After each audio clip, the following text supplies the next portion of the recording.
Hi friends, మీరు చూస్తున్నారు Telugu మొబి tech. నా పేరు ప్రకాష్. పోకో ఫైనల్గా ఇండియాలో తన సెకండ్ మొబైల్ అనేది లాంచ్ చేసేసారు.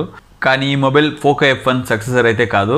అలానే పోకో X2 కొత్త సిరీస్ అని అడిగితే కానే కాదు. ఇది చైనాలో లాంచ్ అయిన రెడ్మీ K30కి రీబ్రాండ్ వర్షన్గా ఇండియాలో అయితే పోకో X2 తీసుకొచ్చారు. ఫ్రెండ్స్, మీరు పోకో X2 కొనాలనుకుంటున్నారా? అలా అయితే ఈ వీడియోని చివరి వరకు చూడండి. ఈ మొబైల్లో ఉన్న ముఖ్యాంశాలు ఏంది, ఈ మొబైల్లో ఉన్న ప్రాబ్లమ్స్ ఏమి, ఈ మొబైల్ మీరు కొనొచ్చా వద్దా అని ఒక క్లారిటీ అనేది మీకు ఫైనల్గా వస్తుంది. అందుకని ఈ వీడియోని స్కిప్ చేయకుండా చివరి వరకు చూడండి. ఫ్రెండ్స్, వీడియోలోకి వెళ్లే ముందు మీరు ఇప్పటి వరకు తెలుగు మొబి టెక్ ఛానల్కి సబ్స్క్రైబ్ చేయకుంటే కింద ఉన్న సబ్స్క్రైబ్ బటన్ క్లిక్ చేసి పక్కనే ఉన్న బెల్ ఐకాన్ని క్లిక్ చేస్తే అక్కడ 3 ఆప్షన్స్ వస్తుంది. అందులో హాల్ అనే ఆప్షన్ని క్లిక్ చేసేయండి. నేను అప్లోడ్ చేసి లేటెస్ట్ వీడియోస్ మీకు నోటిఫికేషన్ ద్వారా వస్తూ ఉంటుంది. తెలుగులో ఒక టెక్ ఛానల్ ఇంప్రూవ్ అవడానికి మీ సపోర్ట్ నాకు చాలా అవసరం. Please subscribe my channel.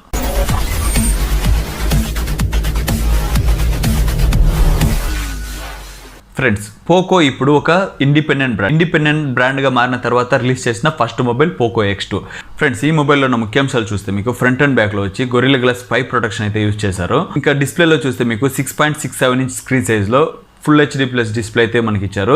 కానీ ఇందులో AMOLED డిస్ప్లే అయితే ఇవ్వలేదు. IPS LCD డిస్ప్లేనే యూజ్ చేశారు. ఇందులో IPS LCD డిస్ప్లే ఉన్నప్పటికీ ఇందులో వచ్చి 120 Hz రిఫ్రెష్ రేట్ ఉన్న డిస్ప్లే అయితే యూజ్ చేశారు. యూసేజ్ ఫీలింగ్ అనేది మనకి చాలా బాగానే ఉంటుంది. నెక్స్ట్ ప్రాసెసర్ లో చూస్తే మనకు Snapdragon 730Gలో అయితే ఈ మొబైల్ అనేది వస్తుంది. సాఫ్ట్వేర్ చూస్తే Android 10 బేస్ గా ఉన్న MIUI 11 అయితే అవుట్ ఆఫ్ ది బాక్స్ మనకి ఇందులో వస్తుంది. ఇంకా సెన్సార్ లో చూస్తే మనకు ఫింగర్ ప్రింట్ సెన్సార్ అయితే మీకు పవర్ బటన్ లో ఉంది, ఫేస్ అన్లాక్ ఉంది, ఎయిర్ బ్లాస్టర్ సపోర్ట్ ఉంది, మనకు కాంపాస్, ఇలా అన్ని రకాల సెన్సార్ అయితే ఈ మొబైల్లో ఉంది. ఒక్క NFC ఆప్షన్ తప్ప. చైనాలో లాంచ్ చేసిన రెడ్మీ K30లో NFC ఆప్షన్ అనేది ఉంది. నెక్స్ట్ కెమెరాలో చూస్తే మనకు బ్యాక్ సైడ్ లో క్వాడ్ కెమెరా సెటప్ లో ఉంది. ప్రైమరీ కెమెరా 64 మెగాపిక్సెల్ లో Sony IMX686 సెన్సార్ అయితే యూస్ చేశారు. నెక్స్ట్ 8 మెగాపిక్సెల్ లో వచ్చి మనకి అల్ట్రా వైడ్ యాంగిల్, ఇంకా 2 మెగాపిక్సెల్ లో డెప్త్ సెన్సార్, 2 మెగాపిక్సెల్ లో మ్యాక్రో కెమెరా అయితే మనకి బ్యాక్ సైడ్ లో ఉంది. ఇంకా ఫ్రంట్ లో చూస్తే మనకు డ్యూయల్ ఫ్రంట్ ఫేసింగ్ కెమెరా అయితే ఉంది. ఇందులో 20 మెగాపిక్సెల్ ప్లస్ 2 మెగాపిక్సెల్ అయితే ఇచ్చారు. నెక్స్ట్ బ్యాటరీలో చూస్తే మనకు 4000 mAh బ్యాటరీతో పాటు మనకి 27 వాట్స్ ఫాస్ట్ ఛార్జర్ సపోర్ట్ చేసే ఛార్జర్ అయితే మనకి బాక్స్ లోనే ఇచ్చేస్తారు. ఇందులో పోర్ట్ చూస్తే మనకి USB Type-C పోర్ట్ అయితే ఇందులో ఉంది. ప్రైస్ తోనే ఈ మొబైల్ వచ్చి అందరినీ అట్రాక్ట్ చేసిందని చెప్పొచ్చు. ఎందుకంటే మిడ్ రేంజ్ సెగ్మెంట్ లో ఉన్న అన్ని మొబైల్స్ ని వాష్ అవుట్ చేసేసి మొబైల్ వచ్చి ఫ్రంట్ లో వచ్చేసింది. ఎందుకంటే మనకి 6GB RAM 64GB storage base variant అయితే మనకి జస్ట్ 16,000 అయితే ఇచ్చేస్తున్నారు. 6GB ర్యామ్ 128GB స్టోరేజ్ చూస్తే మనకి 17,000 వస్తుంది. ఇంకా 8GB ర్యామ్ 256GB స్టోరేజ్ అయితే మనకి 20,000 లోపే మనం కొనుక్కోవచ్చు. ఫ్రెండ్స్, ఇది పోకో X2లో ఉన్న ముఖ్యాంశాలు. ఇప్పుడు ఈ మొబైల్ కొనవచ్చా అని నన్ను అడిగితే 100% నేను చెప్పగలను. 16,000కి ఇలాంటి స్పెసిఫికేషన్తో ఉన్న మొబైల్ అయితే ఎవరు ఇవ్వడానికి ముందుకు రారు. ఎందుకంటే ఇందులో డిస్ప్లేలో చూస్తే మనకు 120 Hz రిఫ్రెష్ రేట్ ఉన్న డిస్ప్లే అయితే యూస్ చేశారు. ఒక నార్మల్ మొబైల్ యూస్ చేసి సడన్ గా ఈ మొబైల్ ఇప్పుడు యూస్ చేశారు అనుకోండి, మీరు యూస్ చేస్తున్నప్పుడు అలా ఆ ఫీలింగ్ వచ్చి మీరు ఫ్లాగ్షిప్ లెవెల్ మొబైల్లోనే చూస్తారు. నార్మల్ మిడ్ రేంజ్ మొబైల్ ఏ మొబైల్లోనూ ఉండదు. ఎందుకంటే OnePlus 70లో మీరు చూస్తే 90 Hz రిఫ్రెష్ రేట్ ఉన్న డిస్ప్లేనే ఇచ్చారు. ఇందులో 120 Hz రిఫ్రెష్ రేట్ ఉన్న డిస్ప్లే ఇచ్చారు. ఈ మొబైల్లో ప్రాబ్లం ఏమంటే ఇందులో AMOLED డిస్ప్లే లేదు. AMOLED డిస్ప్లే లేనందువల్ల మనకి మీరు చూసే వీడియో వచ్చి వేరే యాంగిల్లో చూసినప్పుడు మనకు క్లియర్గా రాదు. కానీ AMOLED డిస్ప్లేలో చూస్తే మీరు ఏ యాంగిల్లో చూస్తేనే మనకి వీడియో అనేది డైరెక్ట్గా స్ట్రైట్ కనిపిస్తుంది. ప్లస్ డిస్ప్లే కలరింగ్ వచ్చి మనకి AMOLED డిస్ప్లేలో ఉన్న క్లారిటీ అయితే ఇందులో రాదు. అదొక మైనస్ పాయింట్ ఇందులో ఉంది. నెక్స్ట్ ఇందులో NFC ఆప్షన్ అనేది ఇవ్వలేదు.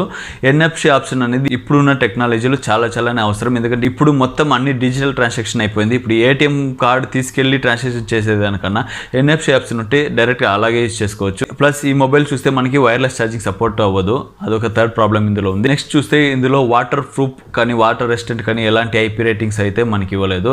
ఆ వాటర్లో పడితే మొబైల్కి గ్యారెంటీ అనేది ఉండదు. పోకో F1 ని మైండ్లో పెట్టుకొని పోకో X2 మాత్రం మీరు కొనకండి. పోకో F1 వేరే, పోకో X2 వేరే.